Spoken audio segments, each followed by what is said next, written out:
I think these complicated issues are definitely not resolved quickly and straight away. And while the situation of that conflict creates the room for change, it can also amplify the more traditional trajectories.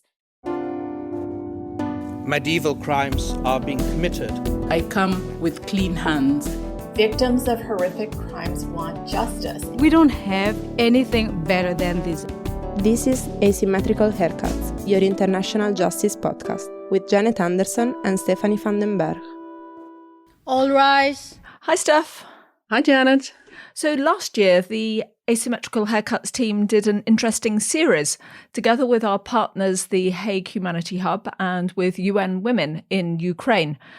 They asked us to interview activists, experts, beneficiaries of humanitarian programs to look at what has been changing with gender norms in Ukraine, a country at war. Our partners selected the interviews. We just got to ask the questions and edited it all together. And you can find the full podcasts on the Hague Humanity Hub website. It's called Holosy, Voices on Gender in Ukraine. And we'll put that link up on our webpage. And there you can hear directly from the women and some men who are working in the field about what their experiences have been. So this is a bit off the beaten track for us, not our usual beat. We're generally all about international criminal justice and war crimes, and we cover anything and everything at courts and tribunals that intersect with that main interest. So genocide at the International Court of Justice, sexual violence against Rohingya being investigated in Argentina. So if you're listening, you know this is a wide brief that we do. But we would like to make one of our specialities over the next few months and maybe a bit longer as well, these kind of complex issues of how gender intersects with this international criminal justice world. So we are starting an occasional series right here with a big one. This one is Conflicts in Gender, What Happens to Gender Norms During a War. We're going to be following that up, though, with one on gender persecution. Yes, there was that recent Al-Hassan ruling at the International Criminal Court. Gender apartheid, what's the idea there? How might it work? And how we see that being lobbied for in connection with Afghanistan and many other topics. So just let us know who you'd like us to interview, which topics you'd like us to cover. You can do that by following us also on Patreon. No money necessarily involved, although, of course, we do really appreciate if you do involve money. But you can send us a message through Patreon and, of course, buy us a coffee for our funding scheme or sign up to the newsletter. There are many ways to get in contact with us. But for today, we pulled in friend of the podcast, Kateryna Busol. Hi, Kateryna. Hello. Kateryna is a Ukrainian lawyer and associate professor at the National University of Kyiv-Mohyla Academy. So, Kateryna, I did many of these interviews for that podcast series, and my impression of Ukraine, where I've never been, was of a huge country where it's obviously quite difficult to generalize, but it made me aware that there are some long-standing, deep societal issues and maybe some changes going on as well in the field of gender. Is that true? Hello again. And first, I would say that you definitely must visit. At least Kyiv and Lviv are as safe as it can be under the circumstances, so most welcome. Yes, I would agree with you that it's so hard to generalize with gender, especially in the situation of an ongoing war, and especially for such a huge country as Ukraine. So on the one hand, I think if we speak, for instance, about Ukrainian voices, the civil society, academics, the female voice has become so much stronger from a practical perspective, just because females, at least as of now, do not have restrictions on traveling abroad and staying for a certain period abroad. So they could, I think they've been more representative in the critical opinion abroad. Now, with the male professionals, that's of course different. They need to receive the permissions to leave the country, whether representing the state, the civil society, or in an academic capacity. Now, in terms of the government, Ukraine, as of now, has the largest female representation within the parliament for Ukraine. It's still not enough. It's just 20%, but we are getting there. And at least it's good to see more female leaders. Now, to say that women are equally represented at the decision-making tables. I think both before the full-scale invasion, during the so-called two Minsk processes, we could see that the state delegations to the Minsk negotiations were all male. Same now, oftentimes the state delegations are either fully or predominantly male, and that creates a wrong perception as to who's the decision maker in the country, but also who's the main victim and survivor, because it looks as if the male gender is representing the decision makers, whereas the females are mostly the survivors. So it's hard to generalize, and it's changing within the prosecutions and reparations, because on the one hand, there is more and more public communication, the right one from the Office of the Prosecutor General, emphasizing that males are equally affected, for instance, by conflict-related sexual violence, the crime that has historically been associated with women, Ukraine being no exception. And in the reparations process, for instance, female survivor groups have been the leads in policy making on urgent interim reparations. And actually, we can see how they inspire males to set up their own civil society NGOs lobbying for the interests of survivors. So yes, gender works in a very diverse way in Ukraine at the moment, but there's also much to be done.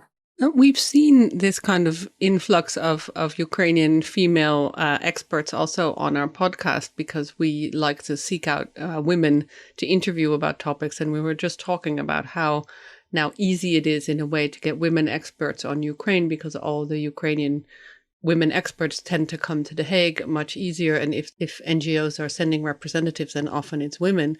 I was wondering if this is now what is official, and there are so many women are represented, but does that also mean that gender roles change? Because when I was living in Serbia, there's lots of women in the workforce, but those are also the women who are then not only having a full-time job, but after the full-time job, they are all still the ones expected to cook at home and make the Ivar and all the winter vegetables, and basically be the ideal wife on top of being, a career woman. So I wonder in Ukraine if also the gender roles change because of the conflict in that sense. Well, there is the process of change, I would say. So, for instance, the number of women in the Ukrainian armed forces has increased to almost 46,000 women, including 4,000 women in combat roles. Until 2017 or 2018, Ukraine did have limitations on the type of the military professions which females could occupy. Currently, that has been eliminated in law. Now, there are, of course, concerns from service women that still in practice on the ground, there are limitations to what they can do in combat. There are also limitations, or at least issues, with the adequacy of, for instance, the military uniform for women, or whether their gynecological and personal hygiene needs are met adequately in the battlefield. But the change is definitely there. We see more female veterans speaking about their needs. We see more female commanders in the army.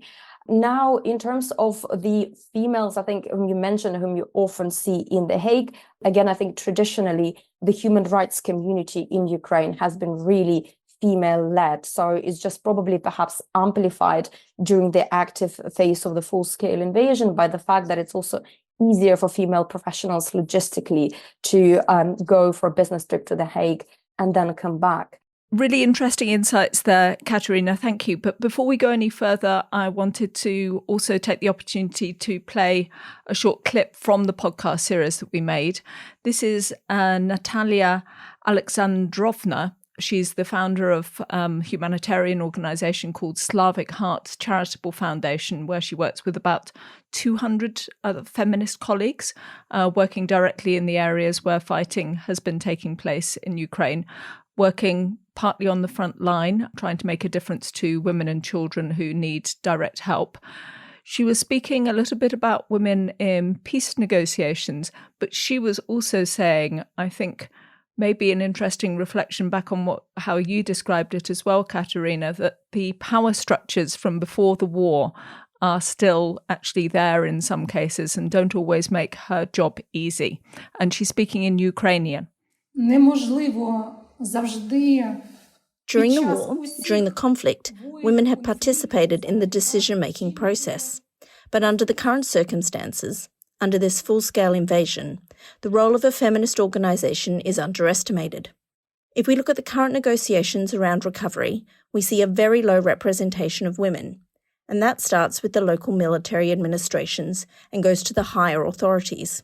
If you look at the composition of any session of any oblast administration, you'll see that it is composed at least 90% of men. So, Kateryna, sort of beyond the community that we are interacting with, those who are working on international criminal justice and human rights, does that sound familiar?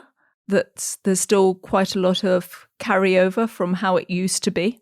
I think these complicated issues are definitely not resolved quickly and straight away. And while the situation of conflict creates the room for change, it can also amplify the more traditional trajectories.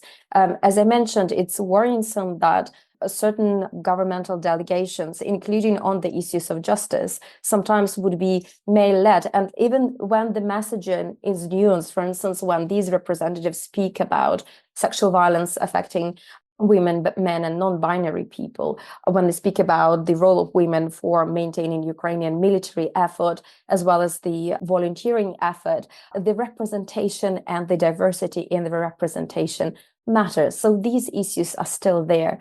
That said, as I mentioned, the number of women in the army is growing. The image of the army is changing, and this is good.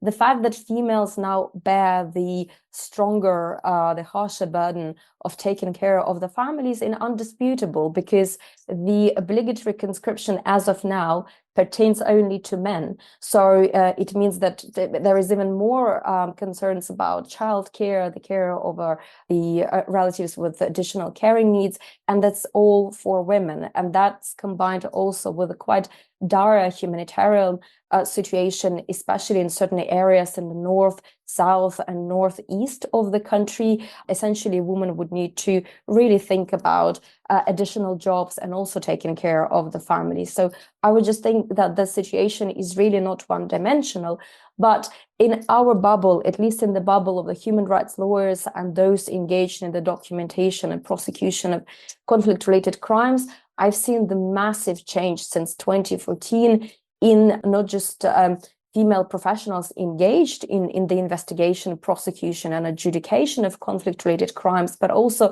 in leading this work. So you interviewed Anna Sosonska, the female head of the Special Service V unit within the War Crime Department of the Office of the Prosecutor General. We did have the first female prosecutor general in Ukraine who prioritized domestic violence, who was first to act upon the skyrocketing conflict-related crimes since the full-scale invasion. So the depth, the drive, the motivation of female expertise in the field of criminal justice has been really inspiring and really noticeable. And I hope that it translates also to the stronger female presence in the discussions on Ukraine's gender-sensitive recovery and also in any initiatives related to peace negotiations.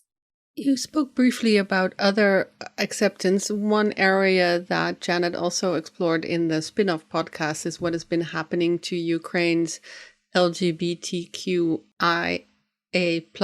communities. Even prior to the full-scale invasion in Ukraine, LGBTQIA+ communities faced rampant discriminations, and barriers have seemingly only increased since the full-scale invasion in February 2020.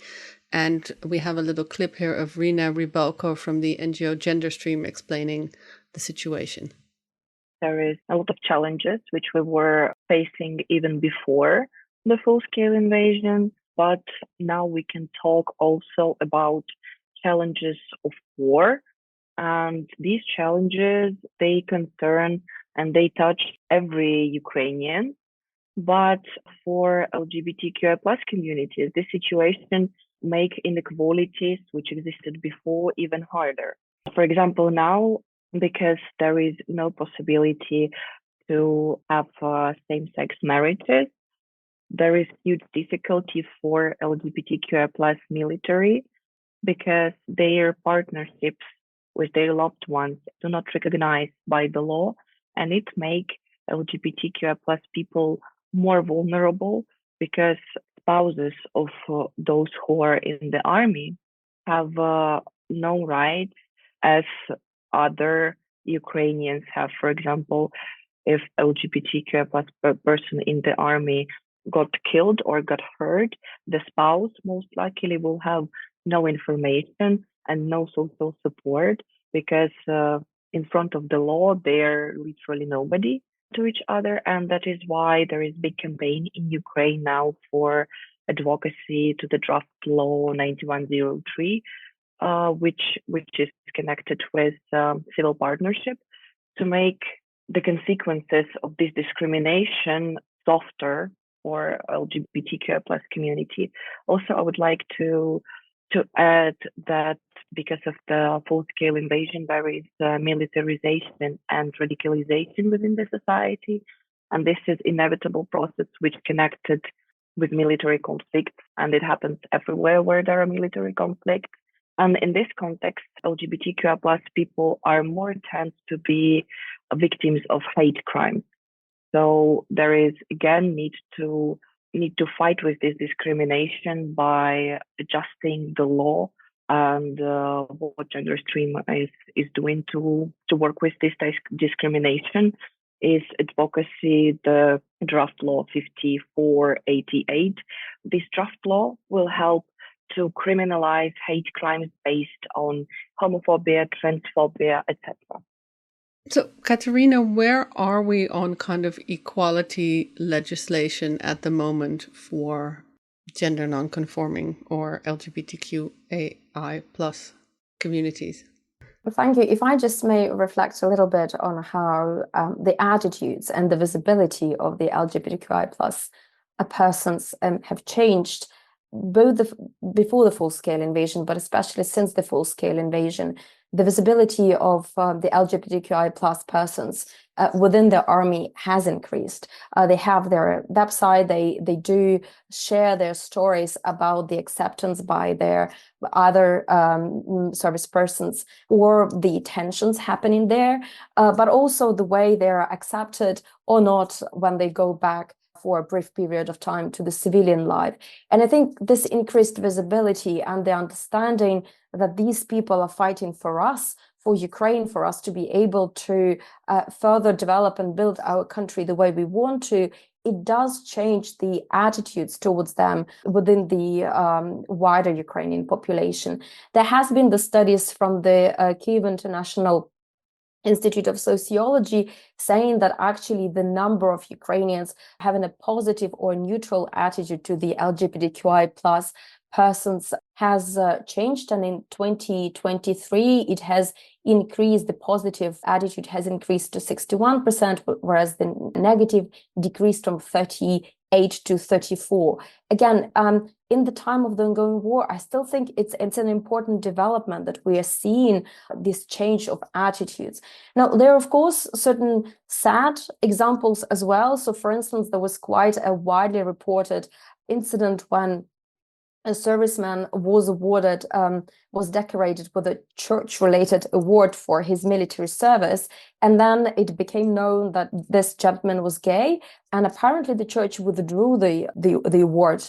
And quite a few other servicemen, his comrades in the military, they also decided to relinquish their awards in the protest, in the saying, how come that a person's something so intimate as a person's sexual orientation might prevent us from seeing them as human beings and their immense service to our society, to defending the country. So again, it's a not a one-dimensionally good process or increase, but I'm happy that it seems that there seem to be more light and nuance in opening up to the issues of the LGBTQI plus persons.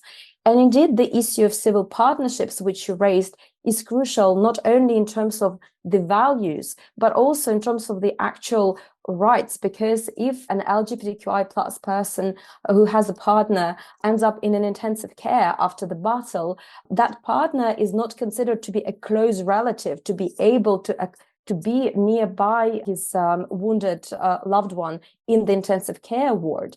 Same issues arise with inheritance if the wounded person dies. So there's so many issues which this horrific aggression has amplified, and I'm really hoping that we as a society will come stronger and more human-centric out of it.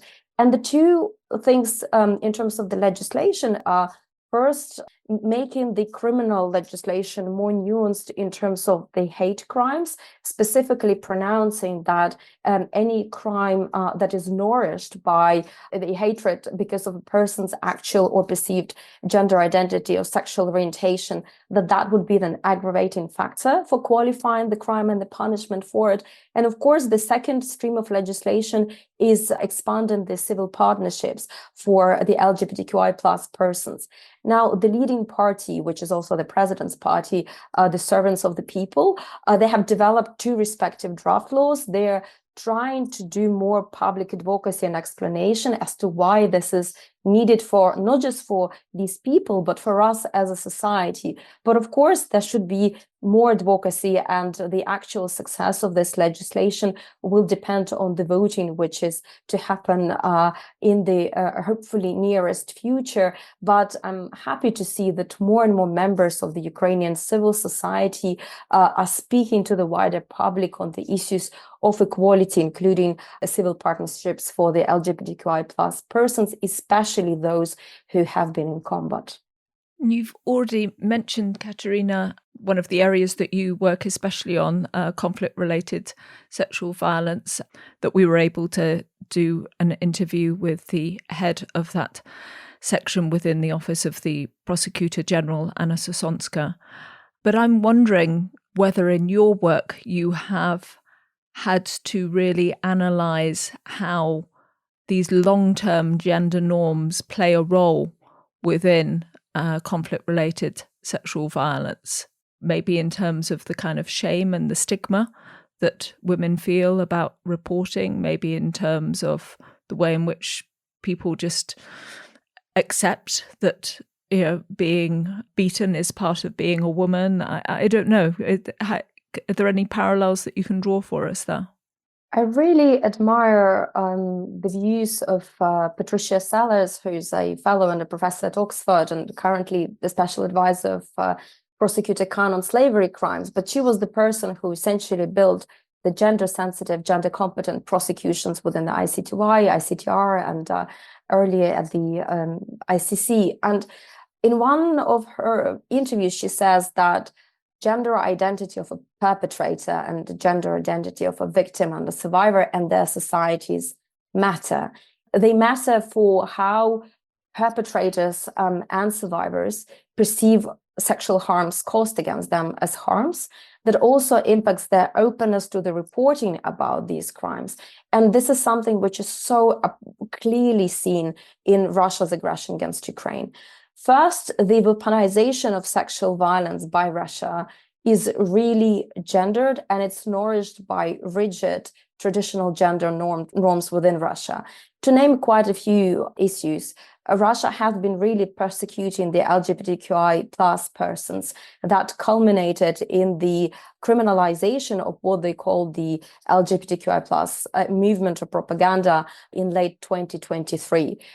Russia has essentially decriminalized domestic violence, and both amid COVID and now any calls for enhanced criminal responsibility for domestic violence, which affects everybody, but of course predominantly women, was met with so much criticism, and quite a few notably public persons and MPs in Russia would say that the family is not the space where violence happens. So the Russian leadership is so toxic masculine. President Putin, very illustratively for me, when speaking that Ukraine should abide by the Minsk agreements, which actually favored only Russia, used the quote, "My beauty is your duty," which alluded to a Russian song, which alluded to rape. So there were so many dimensions which would say, and also the pervasive hazing, Dedovshchina, in the Russian army traditionally, and also there have been reports about sexual violence within Russian army against women and men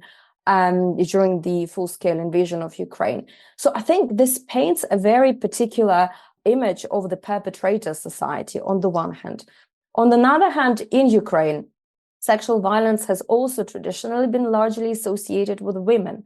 Many male survivors of torture, those who have been detained by Russia during the first phase of Russia's aggression between 2014 and 2021, oftentimes would not identify the electrocution of genitalia or genital beatings as sexual violence, or they would say, well, forced nudity, it's not as grave, it's incomparable to what other people, especially women, have been through. So why would I act upon this? Why would I report this? So there's still so many layers culturally that prevented not just reporting, but I would say seeing sexual violence as sexual violence and understanding its various gender dimensions affecting women, men, and non-binary people. But this has been changing. So in Ukraine, as you know, since 2022, Ukraine has a focused CRSV unit, and they're doing a great job providing gender disaggregated data about their proceedings. Currently, there are a bit more than 300 criminal proceedings on CRSV, and a little less than a half, I think around 112, concern males. So we see that this crime affects both sexes.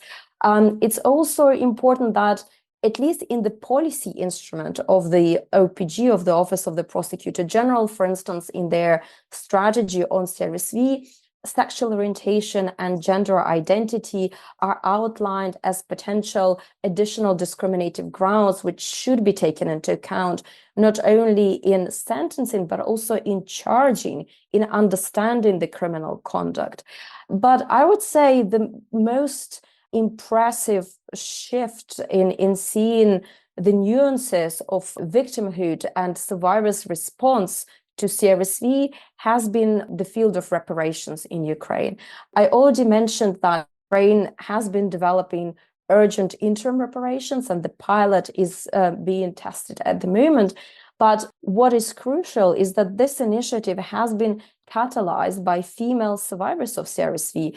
They did have done so much exceptional advocacy, speaking about their experience, removing all the shame about speaking about sex crimes first. They also really explained it not with a dry legal language, but through the human prism, speaking from their horrific experience about all the spectrum of sexual violence and gender dimensions of other atrocity crimes.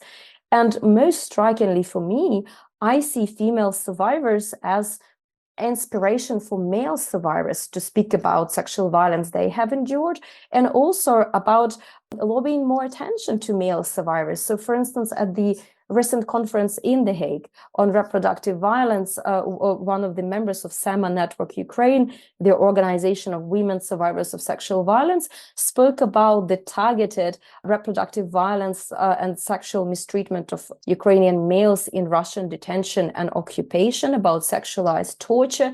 And she spoke that there needs to be more done in terms of understanding the needs of the gendered sexual and reproductive harms males have endured in order to ensure gender sensitive reparations for them. And again, these are very grave issues, but to see women stand up for both genders like that and inviting and inspiring men, I see also as a great shift. And finally, I think what's also important in terms of the wider understanding of gender roles in Ukraine and the readiness of the Ukrainian civil society to confront difficult issues is the fact that currently Ukraine is developing domestic legislation on countering sexual harassment within its armed forces. And again, it's so, I would say, bold, especially given the strength of Russia's propaganda, given the enormous sexual violence perpetrated by Russia, to say that if there's still any instances of sexual misconduct within our own armed forces, any harassment which usually concerns females, affects females, we want to act upon it. So I see a lot of pain, but also a lot of inspiration in these developments. So thinking about these broader societal dynamics, maybe it's also worthwhile playing another clip from Natalia Alexandrovna, the founder of the Slavic Heart Charitable Foundation. It's from those podcasts that we made earlier with UN Women and the Hague Humanity Hub on gender norms. Natalia wanted to stress that from her perspective on the front lines, most of those who are caught up in the humanitarian crisis in Ukraine are women and children. So having these women's perspectives on how the response is designed for them and with them is really important. Plus, she says on the home front, women are taking on these important roles. I think also, as Kateryna's also helped to outline, partly because the men are fighting. And she explained that the complexity of the roles that women are now playing is actually affecting, as far as she can see as a feminist, these gender stereotypes that women have had to step up and had to take on this more substantial work. But she says the challenges of the patriarchy remain. If we look at the current negotiations around recovery and other issues, we see a very low representation of women. Currently, this is one of the most important challenges in Ukraine because a full-scale recovery and democratic process are not possible without equal participation of different representations of this society, meaning men and women. This isn't just the government's fault or the state's fault. Unfortunately, during the war, we have some barriers or obstacles we have to deal with.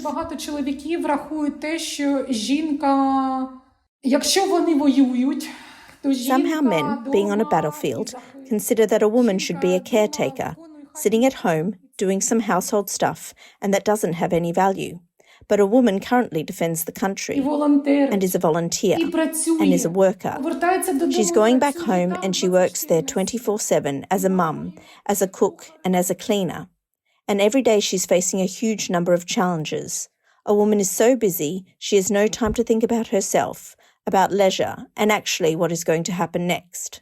Unfortunately, the patriarchal norms are strengthening in our society, and this is because of the war. Of course, there's a very important task to defend our country, but there should be an understanding that 50% of our society is represented by women, and there should be resources allocated for the recovery, for the support of women who carry the same pressures nowadays, the same pressure.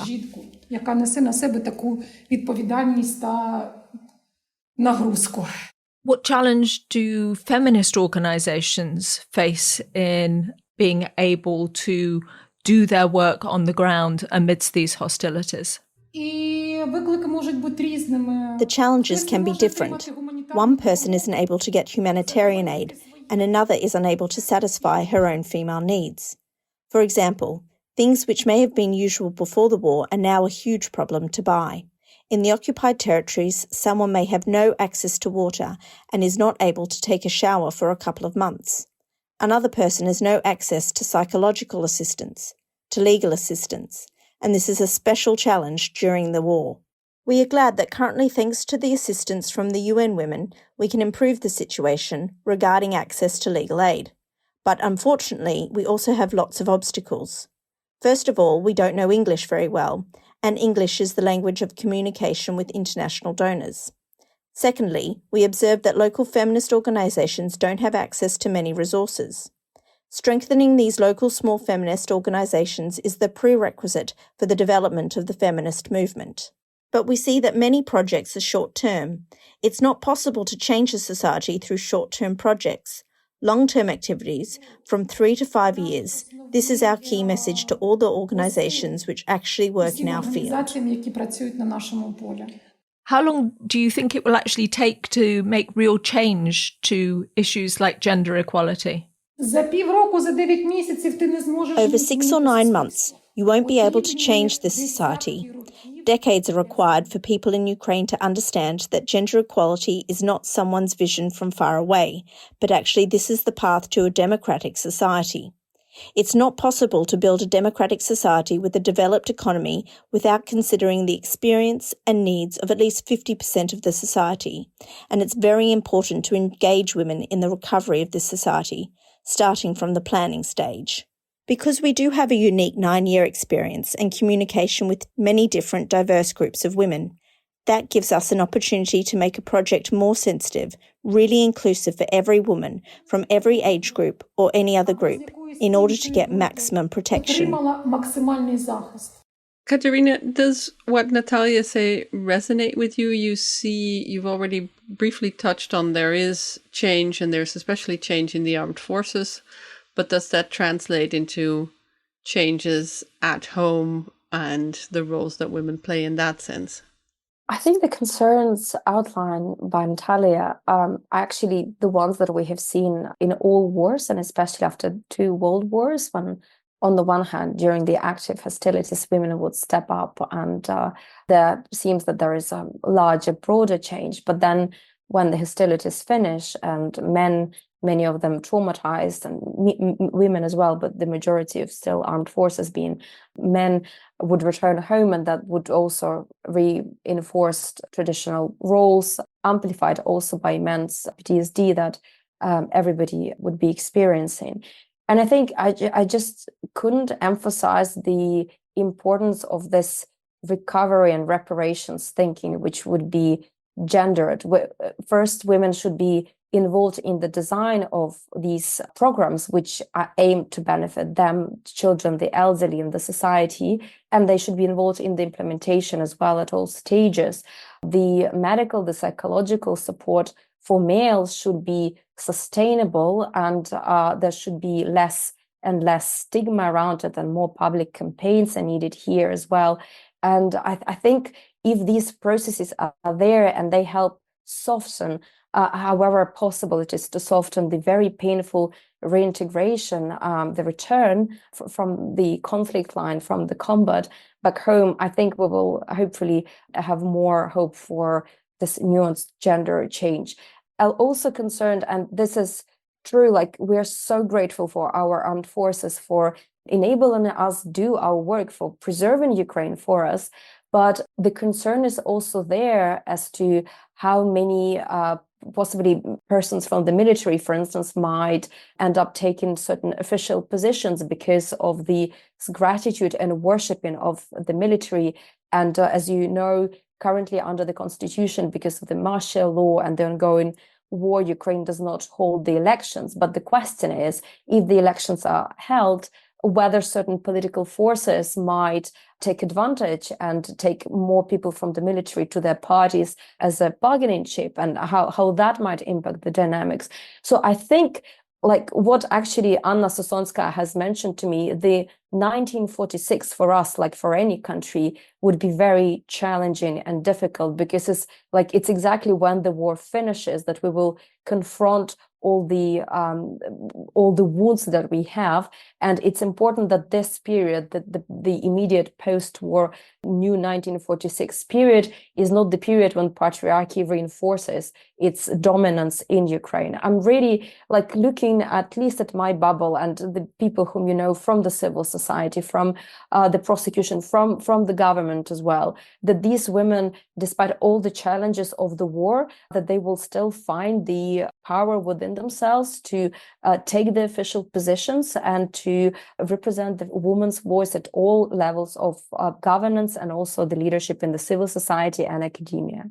Now, we recently did a podcast on hate speech, but that was about Russian hate speech, possibly as a crime against humanity, hoping that the ICC will pick it up, and we'll link to that in the show notes. It's not the same hate speech, but you were talking also about Russia's focus in its propaganda on its traditional values and the general atmosphere of those kind of statements. We were wondering if that also contributes to a kind of loss of social norms, and how does that impact domestic life on both sides? Russia combines the weaponization of gender roles, gender stereotypes, and hate speech. Let me give you the example. In one of the cases of sexual violence documented by the UN Commission of Inquiry in Ukraine, they described the situation when a woman would be raped either in front of their male family member, or when a male family member would be informed that the woman was raped and she allegedly liked it. And we can see so many gender roles weaponized here. There is definitely the submission and the horrific physical and mental suffering of a woman and victimization of a woman. There is definitely the attempt to weaponize the allegedly failed role of a male to protect a woman. And in doing so, to really undermine the most intimate physically and metaphysically aspects of the human life. What I'm hoping is that Ukraine, and I'm speaking here from a prosecutorial perspective, that Ukraine really analyzes these incidents, both for prosecutions, but also for the wider narrative about Russia's weaponization of atrocities in a nuanced manner. And let me explain here. Oftentimes, this situation would be described like this, but the judgment would consider only the rape of a woman for charging and for sentencing, whereas the international jurisprudence, most strikingly the Furundia case from the ICTY, shows us that when a female acquaintance or friend is sexually abused in front of a detained male, there is also a crime of sexual mental torture of that male, because he's forced to watch the horrific abuse of his friend or beloved. And also there's, of course, the sexual element if it's the sexual abuse. So I think I'm hoping to see more nuance in there, how gender and sexual violence is weaponized. Now, in terms of the dehumanizing speech, yes, it's also something that the Russians do. So, for instance, in terms of reproductive violence, both the UN Commission of Inquiry, the human rights NGOs such as the Eastern Ukrainian Center for Civic Initiatives have recorded how the Russian perpetrators would say that Ukrainian Nazis should not produce children anymore, or that they would be raped until they would not want to have children. Certain psychologists also spoke about male castration perpetrated in detention. The reports of those were also made by The Guardian, for instance. And the human rights activists who document these crimes, they also report that it's not just sexual and reproductive violence, but it's also accompanied by the rhetoric first that shows the dehumanization through the alleged connection of Ukrainians with Nazis or fascists, but also the language which could possibly stand for the indication of the genocidal intent in terms of the willingness to stop Ukrainian from procreation. I just feel we've run a bit of a marathon with you, Kateryna, with so many different ways of looking at this, and I feel really inspired now to carry on with this series and to try to look also in different parts of the world at how other analysts, researchers, prosecutors are thinking about these issues, because, well, for me at least, it's a very deep vein of it's really ticking over in my brain as you were speaking. We always end the podcast by asking our regular 3 asymmetrical haircuts questions. And the first one is there something that we should have asked you that you didn't get a chance to say? It's something that you have asked me, but I did not fully answer to. If I may very quickly on incitement to genocide, I'm really hoping that there will be submissions to the ICC and the International Criminal Court, or the countries under the universal jurisdiction proceedings will look into the allegations of incitement to genocide in Ukraine, because it naturally takes a while to understand the nature of speech just because of the translation issues. And I know that the colleagues from the FADH did an amazing job alleging the crime of persecution. But if we look closely at the statements from people ranging from the Russian president to Mr. Dmitry Medvedev, the former president and the head of the Security Council in Russia, to Russia top propaganda figures, the nature of their speech really does represent this direct and public component of incitement as required by international law. And I think it's very important for really showing how language and culture are weaponized in the ongoing aggression to address the incitement allegations first. But second, for the international criminal law, that will be a groundbreaking proceeding, because while the Travaux Preparatoires to the Genocide Convention, to the Rome Statute, and while the jurisprudence of the Rwandan Tribunal have confirmed that incitement to genocide can be prosecuted, even if genocide on the ground has not been prosecuted yet or has not happened, it hasn't happened in practice, right? Because both with the Holocaust and with the genocide in Rwanda, the prosecutions happened both when the genocide had happened and when incitement had happened. And I think that Ukraine poses an opportunity to actually show how incitement can be prosecuted and punished before the actual genocide on the ground allegations are proven fully first. And hopefully that will also contribute to solidifying this aim of preventing genocide. I mean, the incitement to genocide prosecution. Thank you. Well, you talked a lot about other international precedents, so this naturally leads to our second asymmetrical haircuts question, which is there a particular court case that you like to refer to that is important that you maybe teach or that you hold up as an example when you explain things to people? One that you want to let us know about? These are combined too. These are the Akayesu and the media trial from the Rwandan tribunal, exactly for the gendered dimensions of sexual violence and the crime of genocide, and for the role of the media in enabling and catalyzing the atrocities. And also the judge who was adjudicating these two cases, Eric Mose, I'm speaking about Eric Mose, he was on the media trial, and he's a commissioner within the UN Commission of Inquiry on Ukraine. And I'm really hoping that his immense experience, but in particular his experience in adjudicating the media trial, would be something that he uses in assessing the allegations of atrocity crimes, especially their speech dimensions in Ukraine. And we always finish off with our question, is there anything you've been reading recently or watching or listening to that you'd like to share with the audience? Maybe something in our field or something that you use to get away from these topics that we're talking about? Well, I think it's really important for lawyers to read something not law related, to retain humane language and generally a humane look at life. So I have the book actually near me. It's The Story of Art Without Men by Katie Hassel. She's a brilliant young art historian and art critic from Britain. She has a podcast and this amazing book on how the story of art has been so rich with a female imprint, which we don't know about. And I'm very happy to be enlightened by her. Couldn't recommend the book more. Absolutely. I've tried the podcast. I need to read the book at some point. Thank you so much, Kateryna, for joining in today. Really appreciate it, for helping to kick off our occasional series on gender and how it intersects with international criminal justice. Thank you so much. Thank you very much. Thank you. And finally, we're off for a summer break, but we want to say thanks to anybody interested in the podcast and to the kind of straggling listeners who are not yet on their European summer holiday. Remember, you can sign up to our newsletter. The link is on the website. You can follow us on Patreon and support us either via the website or on Patreon for the price of a cup of coffee.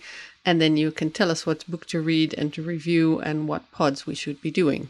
And also look out for our usual summer collection, where our new intern, Eric, has been working hard, listening back through the catalogue, and he is picking out 4 re-listens for you to keep you going through the summer. And hopefully enjoy your August and see you in September. This was Asymmetrical Haircuts, your international justice podcast. Created and presented by Janet Anderson and Stephanie van den Berg.